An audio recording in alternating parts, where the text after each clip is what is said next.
Stalingrad, 1993, is a German film. It is about German soldiers going to Stalingrad for the first time, and then they get their asses handed to them in a very depressing, harrowing way.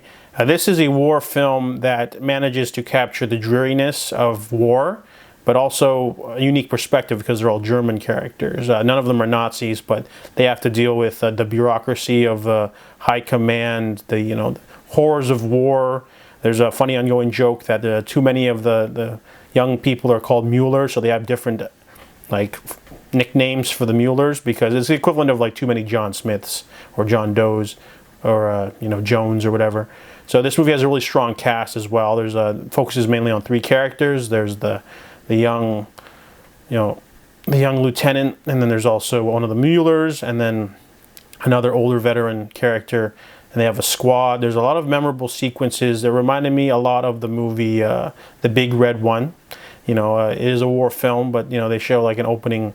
The opening sequence is like a lot different from the rest of the movie. At the beginning of the movie, they're sort of chilling in an Italian beach and going swimming with beautiful Italian women.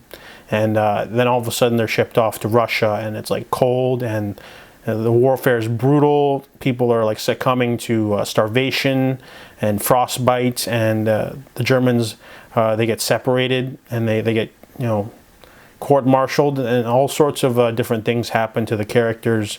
It's a very bleak film, especially the last half hour especially.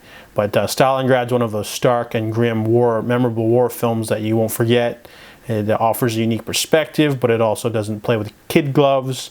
Yeah, it definitely held my attention for the entire running time. Stalingrad is definitely one of those special war films that won't make you feel good, but the anti-war message is there in its entirety. Really good acting from the cast too. A lot of memorable characters. Definitely paved the way for other films like Enemy at the Gates and things like that. So Stalingrad is a really great film. I give it 8.5 out of 10.